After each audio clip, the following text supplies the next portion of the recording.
Um, yeah, thank you. Thank you for coming.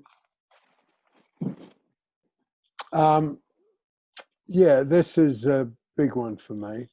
Um, it's about fear, um, and that is a topic in this theme of the meeting of politics and therapy. And obviously, fear is something that is easily recognized in both those fields of human endeavor. Uh, it's central to both of them. It's one of the largest motivations of someone going to a therapist or someone going to vote. Um, and because from David Palin, who called his work a philosophy of human behavior, which is very unusual, and that for another time. And, I've written about that extensively elsewhere, how absolutely unusual a man he was. But that's what he called his work, philosophy of human behavior. And that means it's always given me a freedom that, because in my field of work,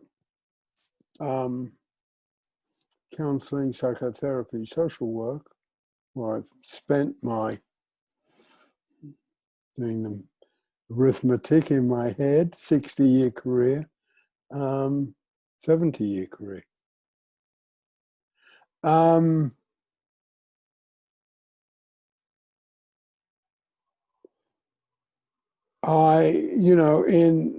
my field of work, counseling, social work, psychotherapy, it tends to get itself tied up around issues of politics, issues of values, issues of making judgments about good or bad, what is good or bad, and that overlaps into fear. And of course, in politics, there's what is good and bad is simply a central issue. It's not one to be talked away as coming from someone's mummy or daddy, is addressed directly. So and today is, for many of us, I'm not an American, I don't live in America. But the passing within, I think it was 36 hours, of C.T. Vivian and John Lewis, two original civil rights leaders. They were there, as they later came to talk about it, when they were kids. And that, as I mentioned here at other times, the civil rights movement and the inspiration of Dr. Martin Luther King has a central place in Palin's history, because that's when I made a commitment to David Palin. And David Palin wasn't someone who took this work in the political dimension I have. He was different. He called himself philosopher. And I guess I've called myself a practitioner all these years. And the passing of those two great men, one who was very well known, John Lewis, and C.T. Vivian wasn't as well known. John Lewis will is going down right now as a great American. And I combine therapy and politics. Both of them very much combine religion and politics. John Lewis was very clear that, without his Christian beliefs, his political activity would not have occurred.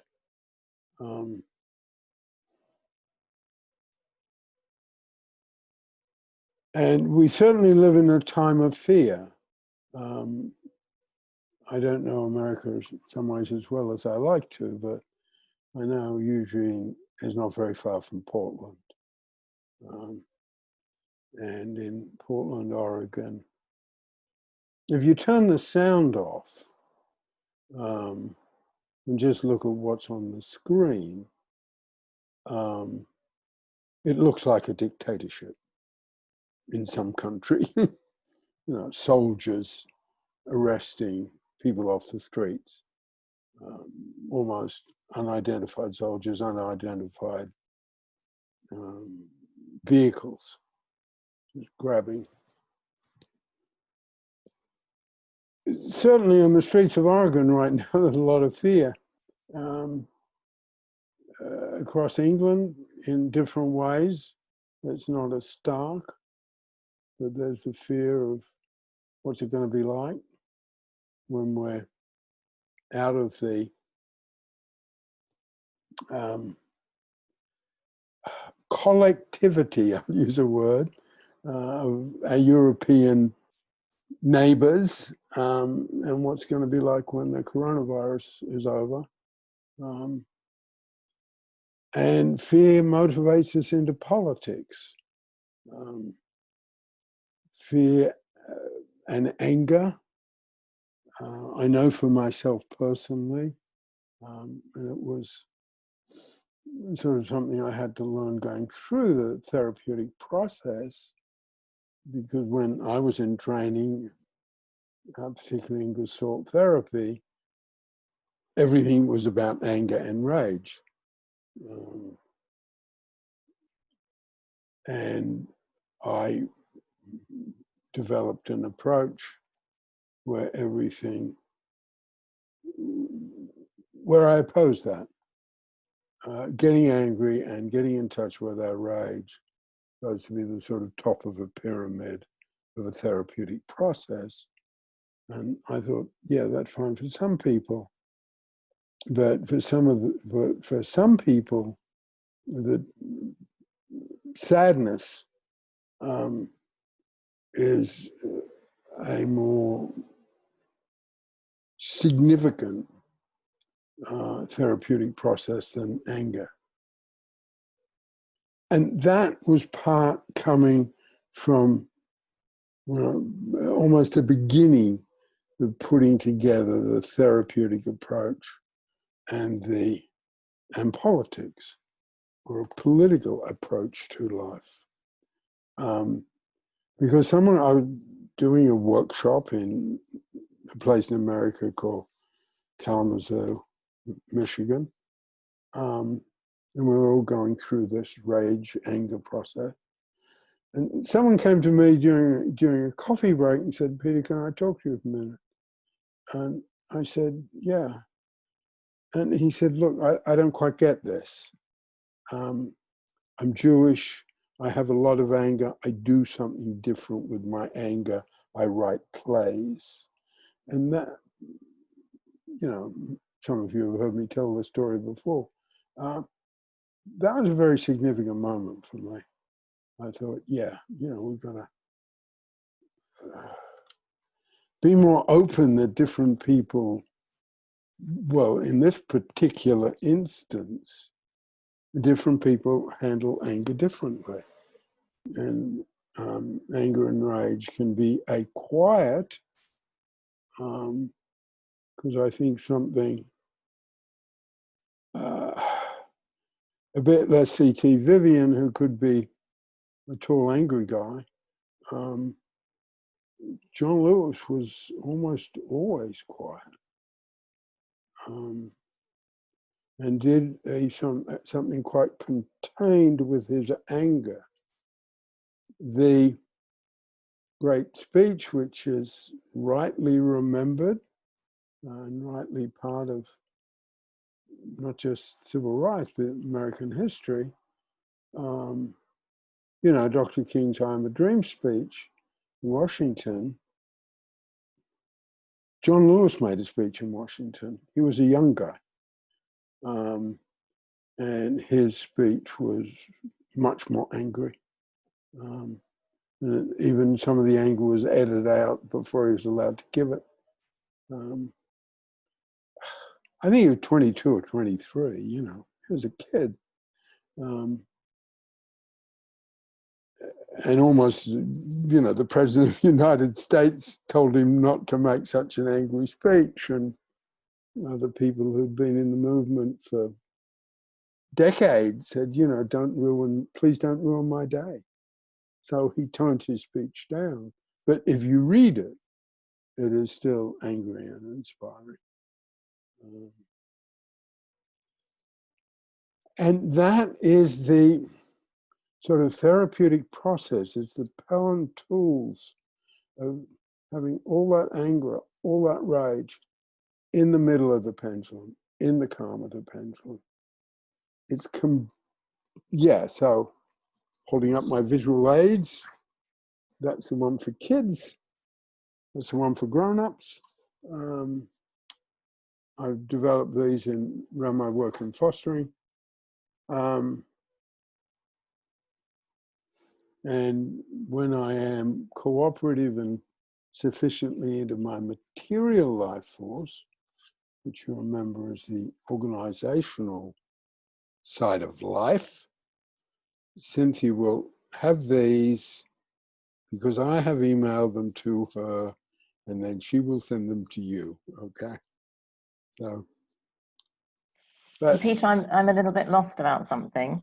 I got really into what you were saying about anger and John Lewis, and I thought, I don't know where I am in relation to fear now. Okay, thank you for picking me up because I lost the thread there. Maybe, I guess I just need to say it's a little hard for me to address, and I'm not an American, but I could cry. The naked, sort of incredible fear that he went through. He was on the bus. He was on the first bus, Freedom Riders. People with baseball bats were smashing the windows of the bus, and in fact, they set the bus on fire. And so he experienced, and so did CT Vivian, absolute naked fear. And there's footage that's all around the place at the moment, which almost is homework I'd like you to study because it's so current. And there's quite a lot of footage, more footage than I've seen before, of him actually walking across the bridge in Selma. And here's this young guy. He's got a sort of light, nice, respectable jacket. I think I've got it right. He's got a shirt and tie. He's got a sort of, bag on his shoulder. And he's in the front, and they're walking across this bridge. And they're walking into soldiers with sticks and guns and soldiers on horses. And you can see it. And it's almost hard to say that the fear he must have been experienced at that moment. And the whole thing's on video. And then they're beaten, they're pushed to the ground, the horses come in to run over them. So thanks for picking it up. So there's this sort of huge fear. I mean, they know they might die, and they've been around people who have died. And they came from a background of the numbers unspeakable, but it's in the thousands of lynchings in the South. So they live with fear. And, you know, there's a, with all the stuff around, there's a picture of him and his mum years later. You know, he was one of 10 kids in a very poor sharecropper family. My mother pleaded with him not to go, you know, because he could have been killed. So what I'm bringing in here, we can sort of, from a therapeutic point of view, we can look at, okay, where does that strength come from? And that's an interesting question. Where does the strength come from of people who are politically active and are facing down fear? And there's this, I mean, it is a terrific picture if you can find it. Maybe I'll try and send it to Mary. You know, it's John Lewis and his mom sitting on a, you know, one of those swings that you put in the yard. You know, he's got, you know, this was like 20, 30 years later. You know, he's got his hand around his mom. You know, okay, so from our side, we can say, and they are interesting questions, you know, where does that strength come from? You know, where does the strength of CT, Vivian, and John Lewis, and Dr. King come from? And then, so we're looking there at the pendulum, okay? But we're also looking at memory links, just to say to Joe what in Pelham used to be called referrals. And I changed the name to memory links because everyone was down on me for using referrals because it meant something different. So we talk about memory links. You know, what are the memory links in this situation? Was someone pendulum in this situation? And of course, then when we touched on purpose. But just taking in the therapeutic side for now, in terms of fear, okay? I mean, if we are in a situation that is terrifyingly frightening, as the bridge was, and I mean, it's just, and I know it's the case in America. You can find it in England if you look for it. You know, he's just a young guy. I mean, he looked like a bit of a nerd. I mean, he looked like a very good student. You know, and you can see they're walking towards these soldiers who do seriously beat them up to the point that certainly people could have died. And of course, these people who were on that march were surrounded by people being killed. And where does the handling of that fear relate back to someone's memory links, okay? Where is the strength? And that's why I really like that one particular photograph, which I've never seen before. It's just this, you know, this ordinary guy sitting with his mum on a garden swing, looking at the camera. And if you sort of, I guess I'm saying juxtapose, I guess you could say that's a very therapeutic photograph, okay? Prominent son with mother. That's our field of work, right? And then if you juxtapose that with him walking across the bridge, his mother had pleaded with him not to go, although by then she was sort of resigned. And the mothers and the fathers of the civil rights people, I mean, it's horrible now. I mean, George Floyd is horrible and world-changing and all those things. But back then, George Floyd's case probably would not have got in the press. Okay, a man who had a dodgy background killed by a policeman, that wouldn't have made it. You know, And Peter, it still doesn't, right? There's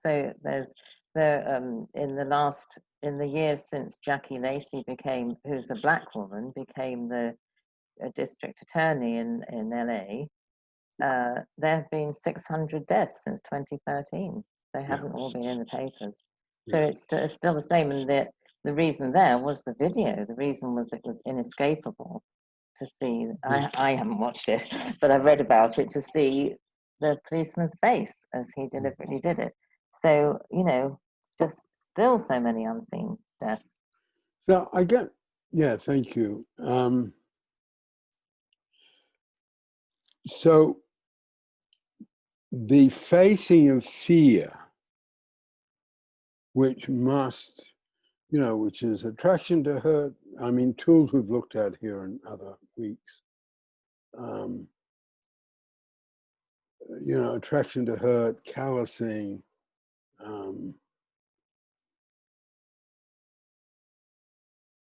and pendulum swings, you know, getting into a high of fear, being paralyzed by fear in a high, and then that's going to come down to a low that's going to be equally paralyzing. And that's where I say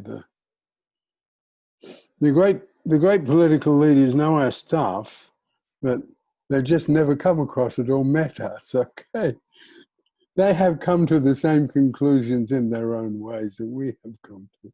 That's where I'd like to put it. Peter? Yeah. So you mentioned callousing, and I've been thinking about callousing while thinking about, you know, ongoing fear in politics. And especially as you mentioned Portland, I don't live in a state where I feel fear about that. And a huge part of the reason is it's been an open secret for decades that the Portland police are, at the very least, thoroughly infiltrated by white supremacists. You know, we knew. And so I am calloused to seeing what they're doing, because we always knew they could and would. And how callousing can block off fear, but it's a lousy tool if you want to go change anything. And so, you know, I'm sure some of it must have been present for someone like John Lewis to function, but, you know, he didn't let the callousing sort of take over the way it could have. And, you know, I'm just wondering what your thoughts are on that. Well,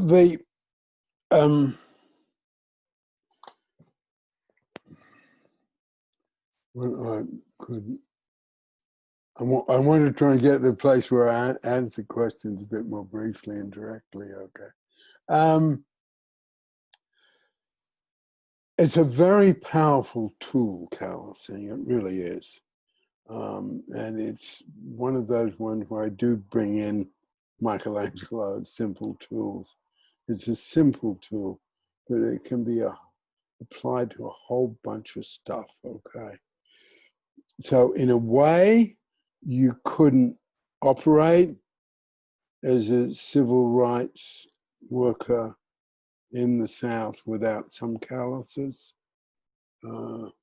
particularly if one of the people who came from the North to the South and had to, you know, So they made jokes. I mean, that's the classic thing of doing good work in a position where you're surrounded by people who have much more hurt than you, and there's more hurt than you would like to be around. People develop a certain sort of dark humor and crack jokes. An emergency room in a hospital, and I'm sure if those of us who are not in the medical profession heard this sort of humor that the doctors and nurses are using, who are handling it, we'd be shocked out of our minds, okay? But I know it's there. It's the way they get by.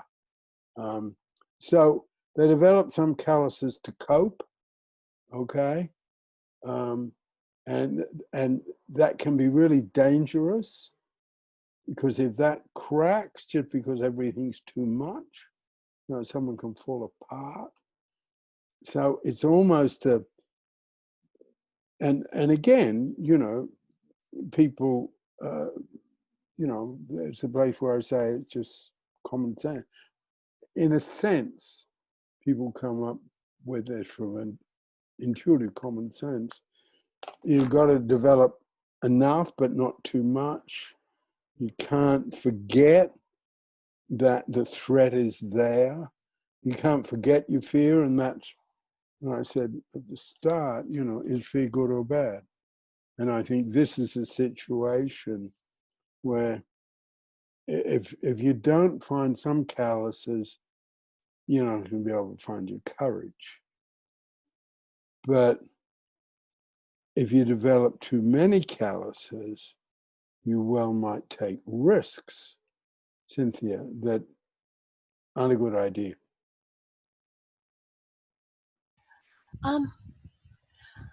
I think that and I'm not sure what you feel about this, the place for faith and a higher power, or believing in something bigger than yourself. I mean, you were saying, Sir Lewis, it was his Christian faith. For others, it might be, it might be anything. It could even be a belief in. I mean, I think soldiers in World War II, one of the way they trained their soldiers was to teach them history, their 1,500 years of history, so they knew what they were fighting for. I'm thinking in terms of what's been happening in the United States is, I don't think, I mean, I can't necessarily prove it, although you do hear threads of it.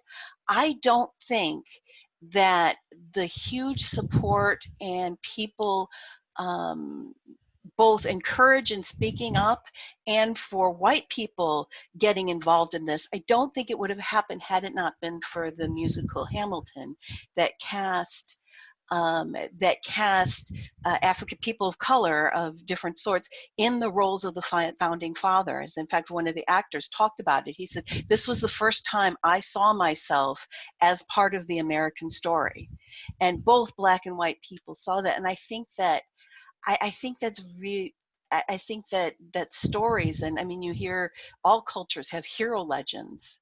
And I think that, I don't know, my thought was something along the lines of being part of a larger story makes you be able to drop enough calluses to do something because you feel something else protecting you. I mean, even in AA, a big component of that is, and all the 12 steps is a belief in a higher power, something that you can sort of, that will cover you so you don't need your own calluses. I don't know, that's just a thought I just had. No, that's a big one. Yeah, Joe.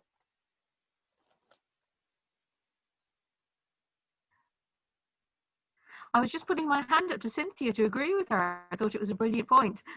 Okay, thank you. Yeah, I'm not a religious person. I'm a particularly spiritual person. So I'm just saying that in terms of transparency and, me. So that affects the teaching in a way. And there's a, just to say where it comes into Pelham, if I can be very direct, it comes into Pelham in terms of sustaining purpose. And that's where I feel David Pelham's particular mind was so powerful, because on the one hand, we can look at the powerful side of a higher power, but then we can also look at the huge potential dangers in the higher power. You know, from Hitler convincing a nation that there was that higher power, and also the way so often spiritual movements go wrong and become corrupted. So we look at sustaining purpose in a very full way, but, you know, putting aside the caveats, the bad stuff, you know, that sustaining power is hugely important. There's another part of it where the higher power comes into our work, which is something called awareness strata. I won't go into that now, but it comes in quite strongly there. We have a slightly different approach to it, and this approach really appealed to me in hearing it from David, because it was where my thinking was going anyway. But we don't have hierarchies, okay? So we have a place in sustaining purpose and awareness strata for a higher power. But that is a place amongst other things. So the higher power is not superior to someone who's getting their motivation from a different place. Does that make sense? Peter, can I say? Yeah. I think. Sorry, maybe I should have let Cindy answer, but that's a bit how it's presented inside AA and 12-step programs, with that same kind of wideness and tolerance. Because for many people, higher power is God, and maybe a Christian God or a Muslim God, but Yeah. but they talk about, you know, the group can be the higher power, a tree can be your higher power. The whole idea is just something in that context where people are fighting addiction, one kind or another, including Al-Anons, just something bigger than yourself. So Yes. No, something. I appreciate you saying I did not know that, okay? I mean, that's where my knowledge of AA is very much as an outsider, not as someone who'd been inside it. So thank you. I guess I sort of knew it, but I didn't know it as clearly as you just presented it, because I've always felt the tolerance from them as an outsider. And and Lincoln's a good example about this. Well, two really big examples about this. You know, one is Lincoln, one is Shakespeare. No one, you know, there are probably more books on either of those than any other topic, okay? Lincoln and Shakespeare. You know, no one's really been able to, you know, get what their religious beliefs were. Yet, in another way, the higher power, which I think is a gorgeous phrase, by the way. I really like that phrase. It was obviously there in their lives and work, that they, you know, they never told anybody, you know, what their belief was, which means they can be lots of academic scholars who can write lots of books, but they're guessing. They're really guessing. So I guess for some of us, it's a mystery. I know there's something that drives me, and I know it's bigger than me, and I don't know what it is. And I'd probably be a little bit shy talking about it because I think I'd feel pretentious. And people, you know, when I read about John, I've been reading about John Lewis recently, and just remembering that and think that must be so nice, you know, just to have that community and songs and music. And there's a lady who was on a TV show I saw. She's one of the founders of Black Lives Matter, Latosha Brown. And she was on this news program, okay? And she'd been, you know, so she'd said, well, what are your thoughts about John Lewis? And you were close to him. Yeah. And she just sang, okay? She literally sang a hymn. I mean, it brought tears to my eyes. And as I said, you know, I'm not a member of that church. But you just felt, well, you felt the high power quality of it. So, and coming back And in to, yeah. So, and in with the higher power thing, it can change because my higher power used to be Jesus, but that's changing. I'm starting to have questions, so it needs to be bigger, and so it can change. And I've told non-religious, non-spiritual sponsees that their higher power could be group of drunks, God, group of drunks. well, it's interesting. I love it that you said that, and because I've written about this, and I sort of, I think I've sort of got this wrong, so I sort of censored myself out a bit. But, you know, I've done some writing about my favorite group of drunks, okay? And they were the people who started AA, okay? So I think you're totally right. It can be a group of drunks. And he said, you know, find me a drunk I can talk to. I can't talk to anyone else. And my understanding of the history, that was the start of AA, with all its enormous solidness. I mean, it's such a solid organization. So yes, I think a group of drunks can certainly be a higher power. I like that. And I just wanted to comment on what Cynthia said before about something bigger than yourself. It's also the fellowship in one of the 12-step programs that you know, you really feel part of something that's bigger than you, literally on the ground. In that case, it's very moving and powerful.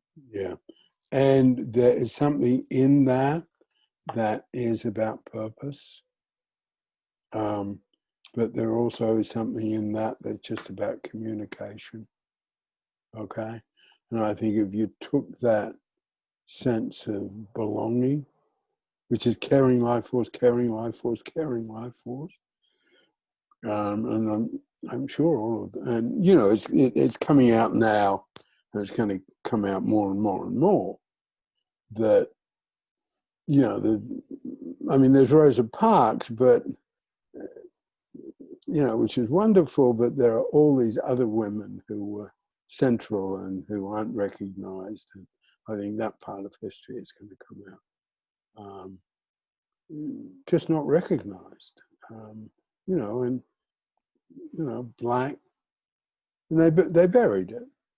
And, you know, came up with this sort of cynical, interesting,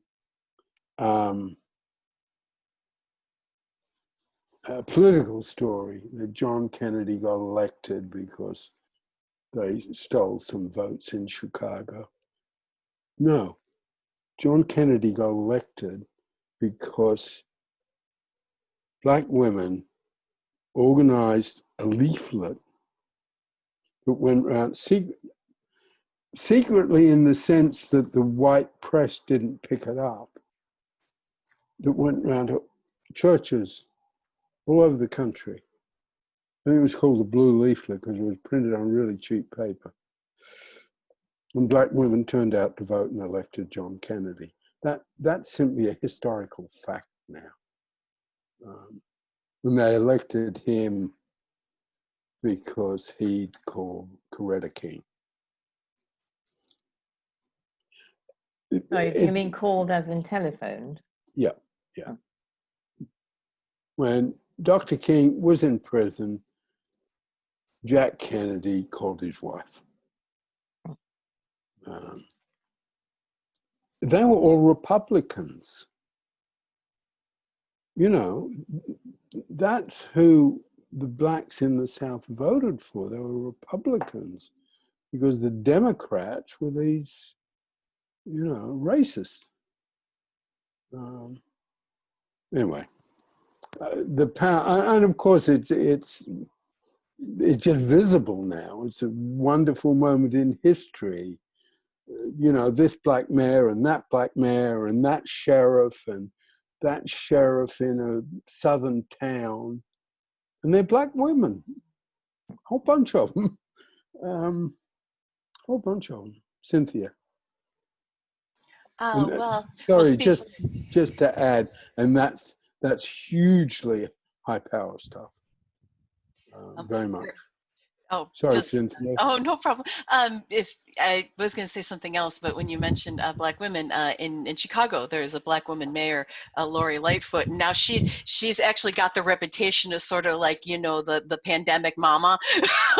There was like a whole meme, where's Lightfoot telling people to go home, and she played on it and helped, and that helped get the city going. But what I was thinking of, I'm thinking of it in part because it's one of my projects. I've got a million of there, but you know, aside from astrologer, I'm also doing a lot of writing, and one of my projects is that got put on the back burner, that it's back on the front burner, is working on doing stories of the women. It's a blog called Quiet Heroines, and it's one about it was actually inspired by the story in Hamilton of Alexander Hamilton's wife, who lived 50 years after his death and actually did a whole lot of work in establishing the narrative. But the importance of narrative, and one of the things in the Black Lives Matters movement that both troubling and maybe hopeful, I don't know. But one of the things that they've been doing, I mean, of course, they're tearing down statues of Confederates, which just seems to be common sense. I mean, they did a war against, you know, because they didn't like who was elected president. But also, they're taking it further, which is some of the other national, like George Washington, because he was a slave owner, Thomas Jefferson, and it's troubling and maybe hopeful, I don't know, but because I think if the United States is going to survive, particularly in the face of what's going on in Portland, I saw it and I couldn't deal with it. I didn't have calluses to it. I mean, Chicago police are corrupt, but that's not something we would, you know, we would expect them to take bribes, not do that.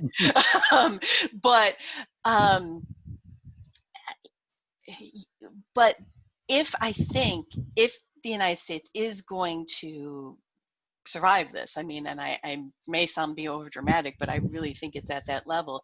It's gonna need, because there to be enough people who still believe in the founding narrative, you know, and maybe the narrative needs to change, but I really think that I mean, that's where the hopeful side is. Maybe through all of this, the founding narrative will be revised and changed, because I mean, there's history and then there's the narrative, what happened, and history, you know, is flawed human beings, but the narrative, I think, is what's important for sustaining purpose, or, you know,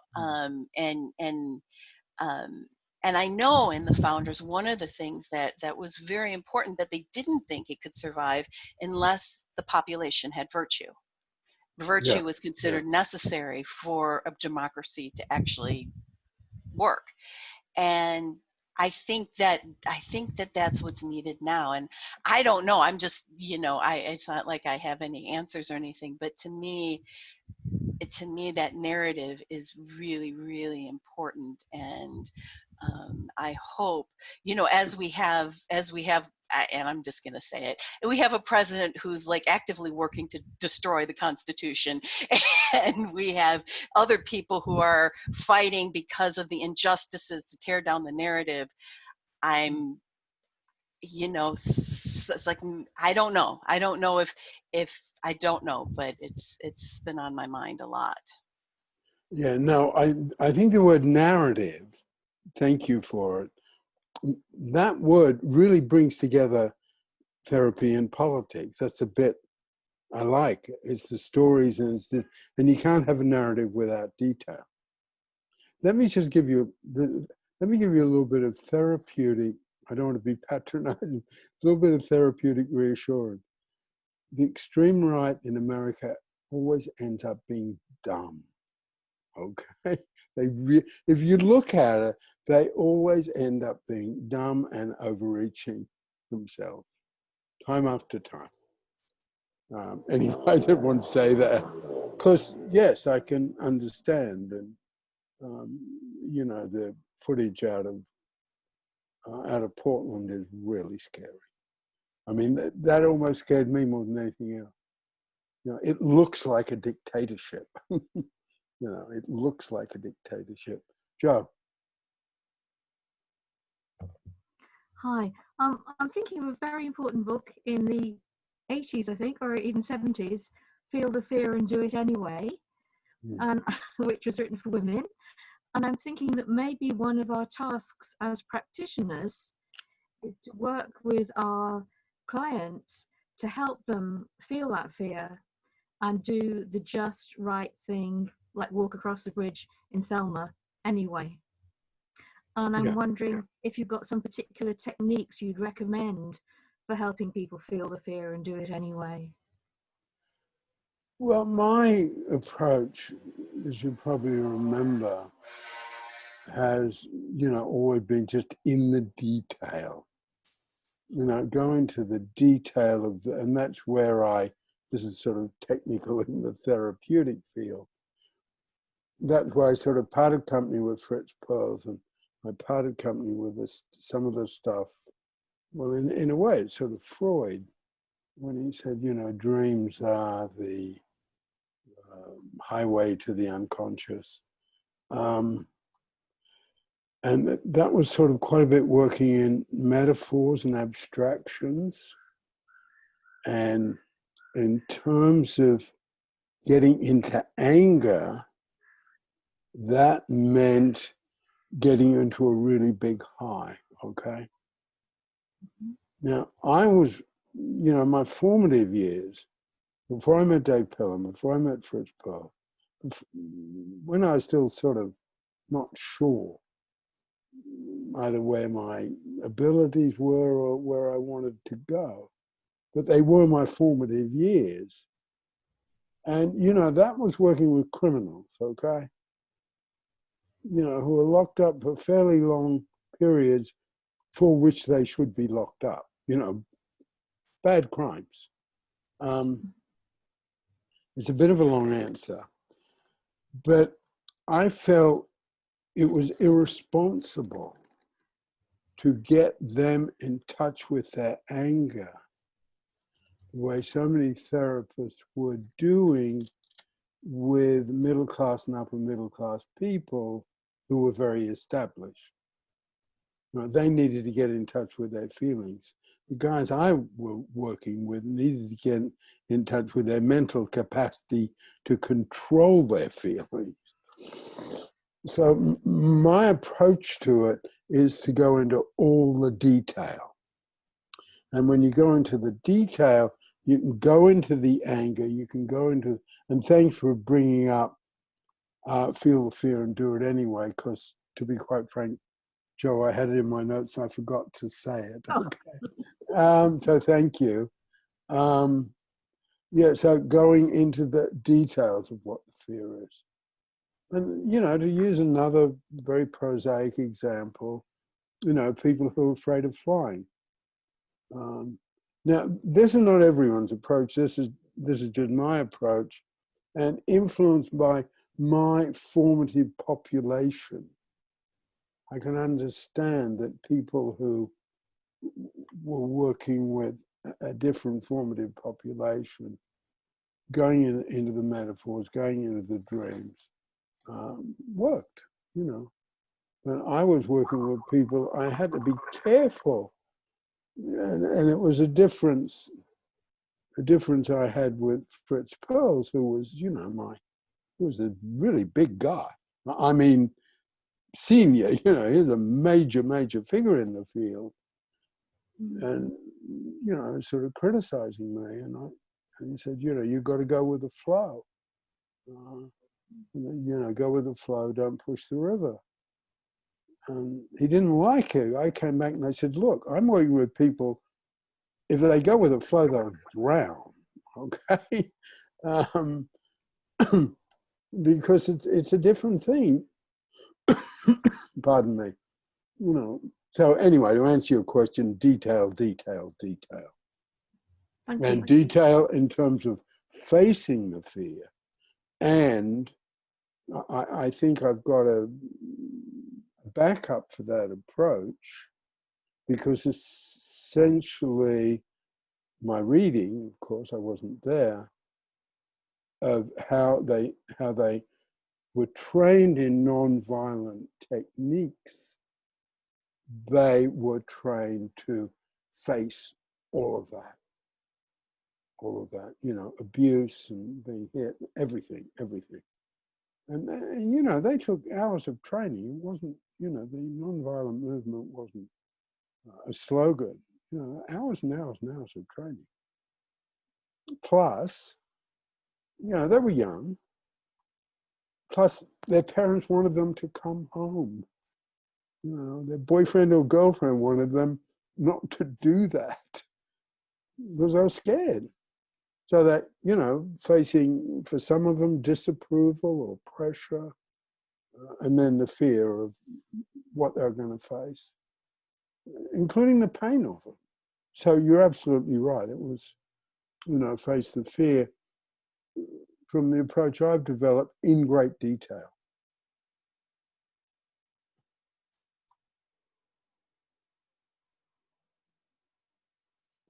I just found myself thinking about face the fear and do it anyway for the LGBTQ community.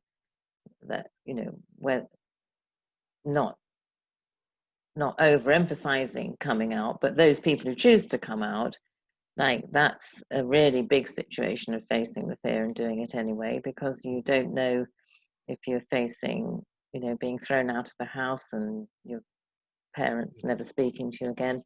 And, you know, because I'm in that community, I've heard quite a lot of stories about it. And fortunately, there are some happy ones where people were worried that they're going to be completely rejected, and at least one parent was accepting. And but that means that they opened that gate not knowing what was going to happen. That's quite a big part of fear, isn't it? Taking a step where you don't know what's going to happen. Yes, and there's another fear that's around, and sort of today it touched me directly, just because I was talking to a good friend who's lost family, and who was got serious coronavirus, could have not made it, and other members of the family who could have not made it. And I think there's something about that, going back to Joe's point, where we're sort of, people are forced to face the fear. And it's very much within the family. You know, it's a different thing than in the political realm. Yeah, it's just different, isn't it? For one, it's everywhere, like all over the world, all the different places. And the other thing, wherever we are, it's in the air, on the surfaces. I mean, you know, I'm 86 and I've got very mild asthma and diabetes, but you know, as Nikki knows, that I'm, and some of her pressure, And my kids, I'm doing a very severe lockdown. I'm just doing that. And that's a fear. And it's a strange one, isn't it? Because it's not, it's not, I guess the little bugs aren't obviously violent the way big guys are, Cynthia. I don't know that it's relevant, but I had this, like, when Mary talked about coming out, I had this really powerful memory link that just came over me, because I'm married to another woman, but my mom is also gay, and I grew up with that. And I remember, as I think I might have been a teenager, I don't know, but I remember walking down a street, and some big guys came and said, "Your mom's a lesbian," and something within me came out, and I said, "Did you think I didn't know?" And after that, because I was always nervous about it and scared, because then I had been beaten up by kids because of that when I was growing up, and teased, and was probably ostracized, at least in part because of that. But right after, but that memory link served to not only give me courage after that. I was no longer afraid after I did that, but also later on in my coming out, and to the point where I just say, at a certain point, I think I also realized that my showing of fear and nervousness impacted how I was responded to. So I would purposely cultivate just being really nonchalant about it. I wouldn't come out as gay anymore. I'd introduce my spouse, and talk about her using, I didn't always do it, but using the correct pronoun and not lying, so sorry, just that memory link just came over me right then. Yeah, thinking of that point, there's something about how the things we are afraid of, and how we handle them sort of define who we are. And that's if the therapeutic world, those of us on my side, if we can't find a way to communicate what we've got to offer,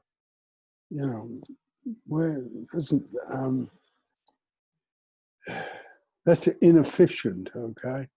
Because as you know, I want to develop this concept of political efficiency. And it's inefficient if we can't find ways to help people who are in your community, in Mary's community, feel the way they are underlying the way they're communicating with support. Maybe at times teaching them other ways to communicate. Maybe at times, because if we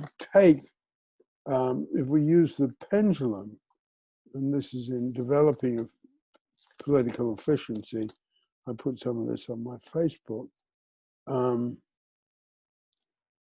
At times we need to get very high, sort of in your face. Don't you know I know that?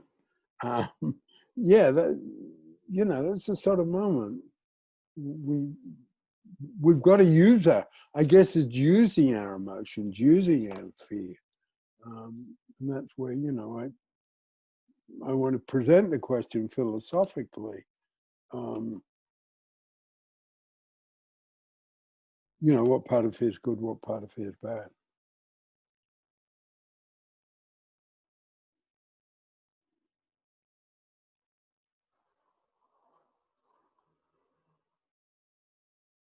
Anyone else want to come in?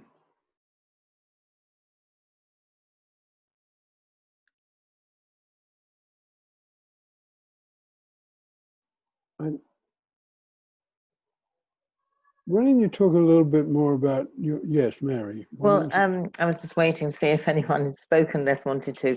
Way back when you said we were talking about 12-step programs and you said about caring, I thought you might not know it makes me want to cry. Might not know these words from the closing, or it says something about we may not show the warmth we have in our hearts for you. And close to there, it says, we may not like all of you, but we love you in a very special way. And I've read in the press sneering comments about that. from therapists, I believe, who said they didn't think that was possible, and it really is. You know, and in our terms, the caring life force can be give me the quote again, if you don't mind. No, of course, it's not quite how it follows on, No, but that's okay. there's a place where you say the warmth we have in our hearts for you. We may not always show the warmth we have in our hearts for you, and this isn't quite next, but and we may not like all of you, or I'm, you know, meaning an individual may not like all of you, but we love you in a very special way. I mean, that I don't do it so much these days. I guess I'm getting a bit more mellow. But other times I can really get angry at my field. We can be sort of superior, a bit smug and patronizing. And it's not a good idea. And people have other life experiences. I mean, it was said when the 4 girls died that we must love those who did that. And that was Dr. King. So people from my side, well, therapeutically, I can work out, you can't do that. You know, we need to be a little humble. And I hardly want to use it as an example, but and it was all over the non-violent part of the civil rights movement, which was called the movement. You know, doesn't matter what they do, we'll love them. I mean, there's no question that we didn't like them. But as Christians, we will love them, or the people in the church in Charlottetown, wasn't it? Forgot the right pronunciation of the American city. You know, so we forgive him. You know, how can you do that? You know, how can you forgive someone who killed your mother or your wife?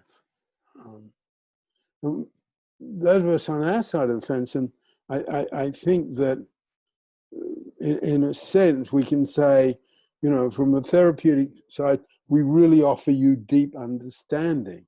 We can deliver that. But what you can offer us is passion and inconsistency and humanity that we are awestruck in the face of. That's a match of the two, okay? And you know, I can't speak for politicians, I'm not one. But speaking from people on my side of the fence, you need to be a whole lot more humble. Because, I mean, the statement you just said is people not accepting that statement is just absurd. I mean, just absurd. Peter, I was just thinking about the advertised topics, and that we've touched on the high of the pendulum, but I wondered how the material life force fits in. It was supposed to be attraction to her material life force and the high of the pendulum. Thought we have time to invite you to elucidate. Well, I happen to have with me a small device, okay? In a way, sort of all over the place. I mean, many applications. Yeah, the tools we have and how we've worked on them. Yeah, they're cool, kind of phrase. And I guess to Joe, you know, this part of the work, which is the life forces of material performance and caring, that used to be called vanity, rejectiveness, and hostility. I mean, we have honed them to the point where we can really teach them simply. We can really teach. We can teach them to kids. I guess I'm just, yeah. We're pretty proud of that. And that's new, it's new. And interesting, so bringing it down, I mean, fear can come in any of these, but they can be useful to analyze the fear, work out where it's coming from and what it's about. Because you're quite right, the material life force can really come in. I was actually living in LA when the Watts riot happened, and it was actually true that I don't know how many miles away it is, but people who lived in Beverly Hills and Westwood in the very upper class, expensive parts of Los Angeles really thought that Afro-Americans were going to sort of march up and take over their property. I mean, they had a sense of, it was going to be hundreds, thousands of people who were going to march there. And it's absurd. But often in the sense of ownership, this is mine, these are my privilege, I've worked hard for them. I'm from Australia, and there's the way white supremacy has been expressed there for years and years and years. I mean, I haven't been back in years and years, but it's still there. There's a certain cliche, scratch an Australian and find a racist. But, the sort of thing, I come from Sydney. Look at what we've done to Sydney. Look what we've created. What would they do? What did the Abos do? You get the same thing in British Columbia. Again, another shiny, prosperous city, Vancouver. Look what we've done. And there are Winter Olympics. Anyway, coming back, I'll try and bring it back, Mary. So there's a whole lot of material life force that comes in, okay? And I think it ends up almost being chicken and egg.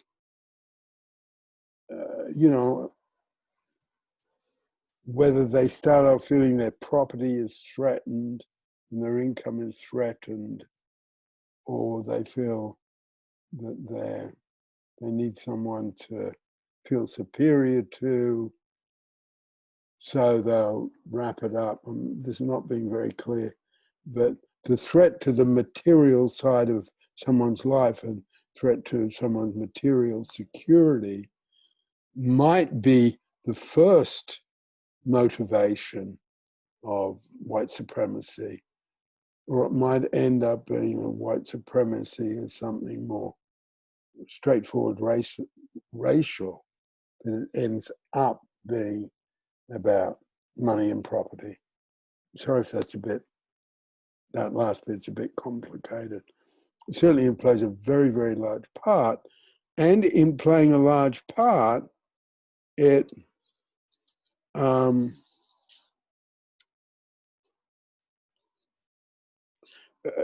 obliterates obliterates the caring life force. And that, I mean, I want to say, we've only got a little bit of the truth, and occasionally I really want to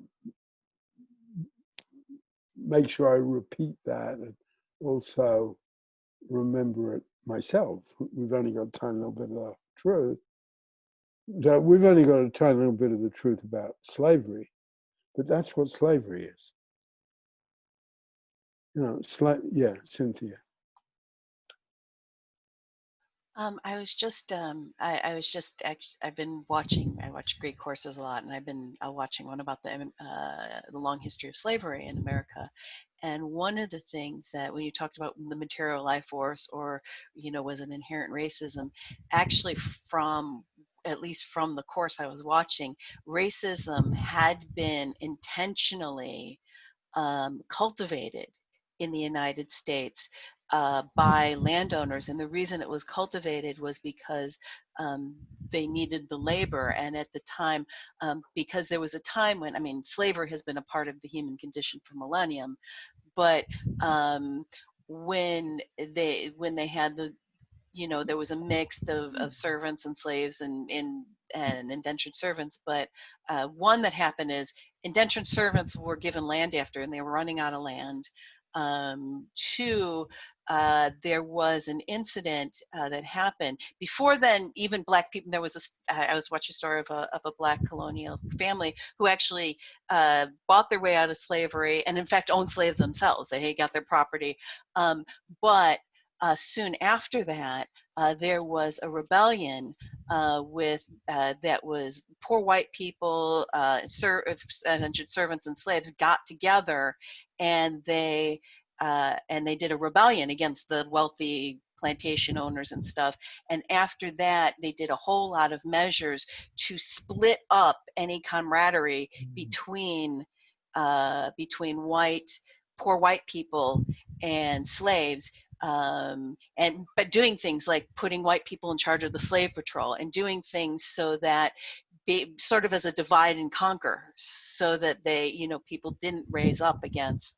So I was thinking about the material life force. Yeah, and that's, you know, that's politics, and that's performance life force. There's a whole lot of performance life force coming in there, because dominating and the need to dominate, that is almost more, and that's where the tools are sort of, they're neat, you know, they're good to work with. That's where you could almost use this to work out, okay, that's where the performance life force comes in, right? You know, the way we will crush them, the way we will have military, in Jim Crow times, you know, well, to use fear, and of course they're coming down now. But the statues that are coming down, they were put up deliberately to inject fear. You know, we've got this big white guy on a horse, and what that represents, if you step out of line, you know, we'll punish you. And if you really step out of line, we'll lynch you. And they succeeded. You know, Jim Crow succeeded for many years. And that's where black leaders in America say that, you know, both Lincoln's Emancipation Proclamation and Dr. King's I'm a Dream speech were betrayed. And now you've got this other thing which is going to prevent that betrayal. And I think that betrayal, power move, dominance, yeah, that's all performance life force. What we used to call vanity a long time ago. And it needs to be understood that way, because it's not just money. Because that background part you presented, you know, when they sort of worked, anything about material life force, this is just a quick bit of teaching, anything about material life force can be counted, okay? You can put numbers on it. It's almost a tip-off. And, you know, how many slaves do we need to make a profit out of this bit of land? That's material life force. But the huge movements that came in, Here, it's about class in England. That's performance life force. And they're politically efficient, okay? Here's my little phrase. I was just going to ask, the sort of fear we were talking about earlier about going across the bridge, is being afraid of losing life and limb, to use that phrase, does that come from the material life force? Because that's like our, oh no. No, that's performance life force. I Can you mean, say more? yeah. And if you look at the footage, I want to make sure I bookmark it. If you look at because there's a lot of footage now of just coming out from different angles of, probably 3 or 4 minutes before they got to the place where the cops were. And that almost the glory of performance life force. The sheer courage, just watch them walking, and there's something about they're walking with a certain sort of slow deliberation. That's courage, will, creativity, risk-taking, all the stuff that's in performance life I force. think my thought was a bit different from that. So I'm just going to ask it again, even though it may still be wrong. In the internal experience of fear, in the fear, not in the overcoming the fear, in the fear I was just wondering if loss of, like, we're inside our body, and one fear of death is like losing the thing which makes us able to be alive and on the earth. So just wondering if that element of fear was a material life force fear, like I'm going to lose this. Well, no, it's a really good point, a really good question.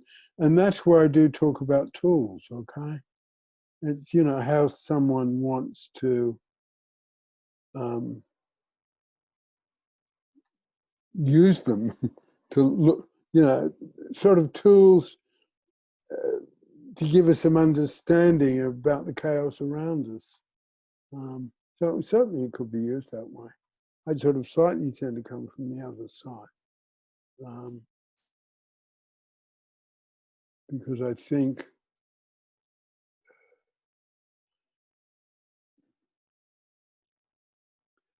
they knew, because they were savvy politicians, okay?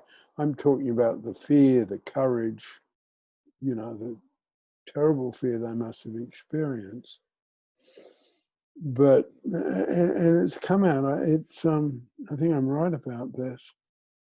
I guess someone, however she said it, but I think George Floyd's daughter, who is 4, this is early. I mean, this was within, I think, a couple of days. She said, my daddy's going to change the world. And he did. It happened. Where is that young lady going to be in 20 years' time? The youngest candidate for Congress ever or something. So, and there's a place where you answer something, Mary. They knew that if they got beaten up, if their body was damaged, or if their body was killed, that would go around the world. It wasn't the internet, but that would go all across the country and around the world in 24 hours. So in terms of political efficiency, I'm a little, I don't know, hesitant about using that as an example. So in a sense, they were taking their body and putting it on the line. And sadly, human nature being what human nature is, it was true. I mean, it's the death and the beatings that brought about the change, not reasonable arguments or. Yeah, it wasn't even 2,000 kids in Birmingham, little kids. It was the deaths. So in terms of this and ending up this particular forum, it was those people who absolutely faced their fear, Joe's point, and took it out and did something with it. But you know, there was no question they knew that. I was just thinking Yeah, that. Joe. Oh, sorry. Joe.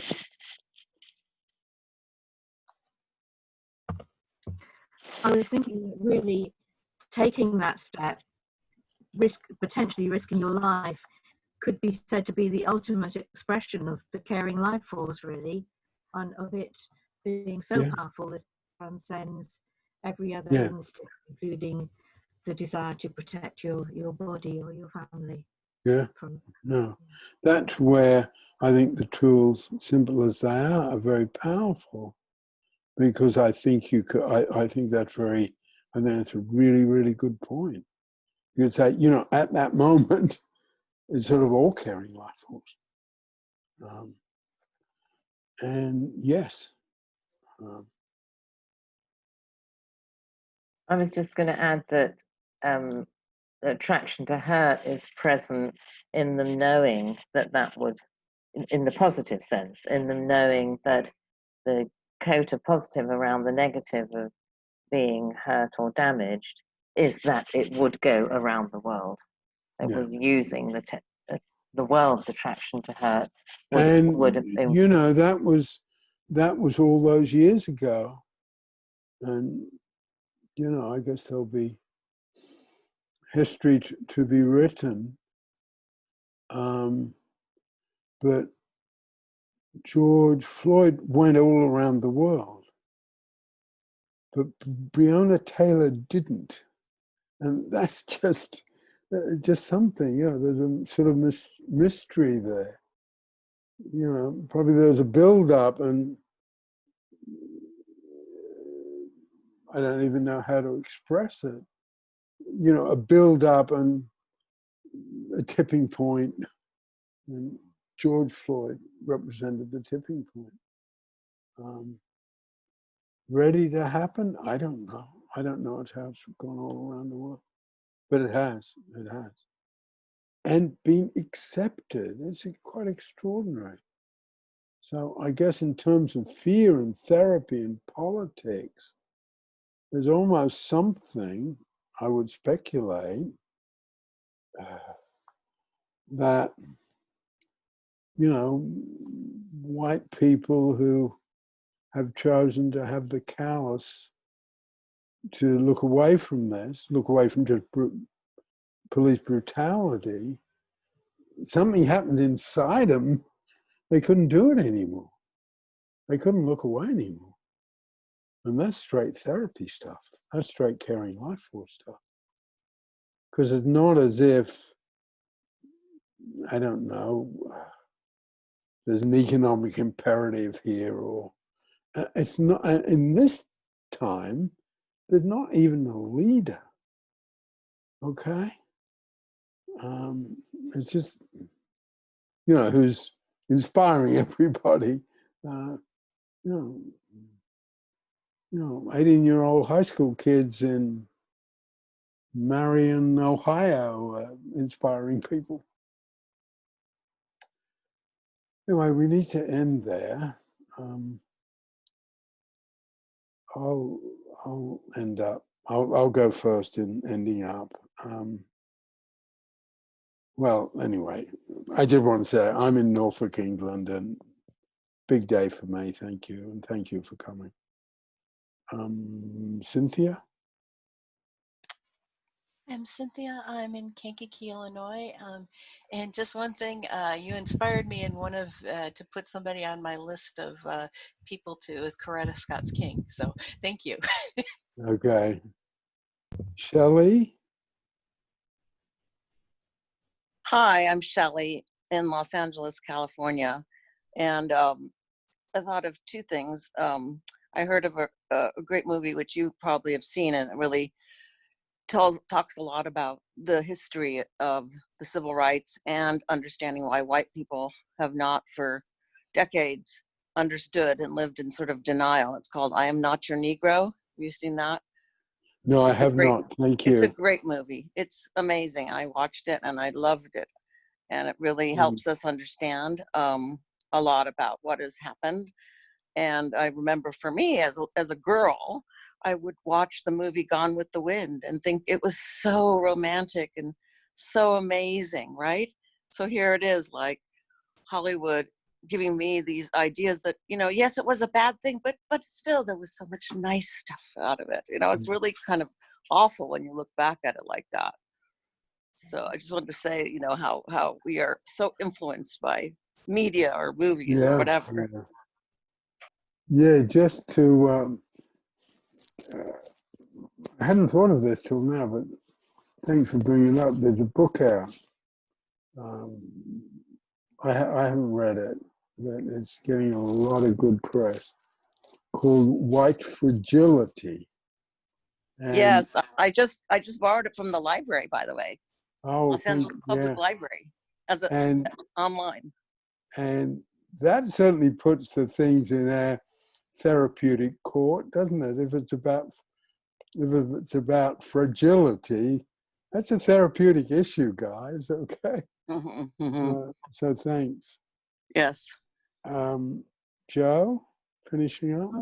Hi, I'm Jo. I'm in Yorkshire, England.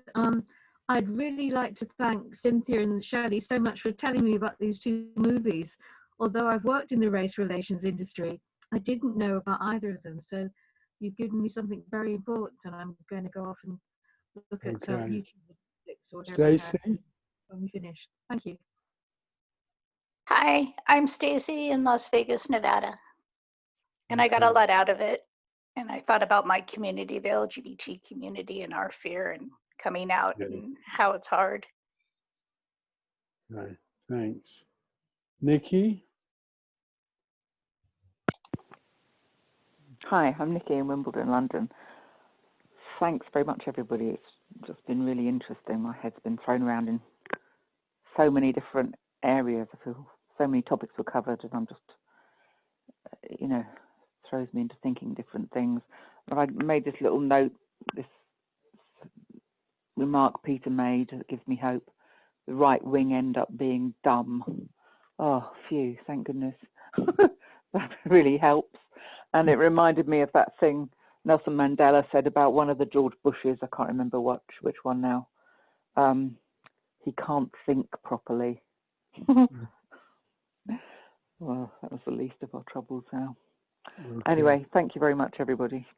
Thank you. Elizabeth? Hi, I'm Elizabeth from Eugene, Oregon. And I really thought that the discussion on higher power was particularly interesting today. Thanks. Mary? I'm Mary in Rosarita Beach, and I do not just because I get to say things when I want to, but I do enjoy it when there's more to and fro, and I really appreciate that. You know, I've had a lot of seminars where people say, I don't want anyone to comment until the end, and I like the flexibility that we have in Pelin when it's right for the person to be able to take input. It makes it very rich. I thought it was very rich today. Okay. Yeah, we used to, Nikki might remember that, we used to have a nice Pelin rule. This was in residential programs for a while. Anyone can interrupt me, but I can't interrupt anybody, okay? So thank you so much for coming, and I hope to see you on Wednesday, okay? And what I'm going to talk about on Wednesday, which is quite different, I guess a different part of Pellin's ambition, and that is about emotional learning, that this whole Pellin process and how we interweave therapy into so much is an emotional learning. So in a way, just knowing the stuff, in a way, isn't what Pellin's about. It's about something different. So that's our topic for Wednesday. And again, thank you so much. Okay. Bye-bye. Thanks, Bye-bye, everybody. Thank you. Bye-bye. Bye-bye. Bye. Bye-bye. Thanks. Yeah. Bye. Yeah.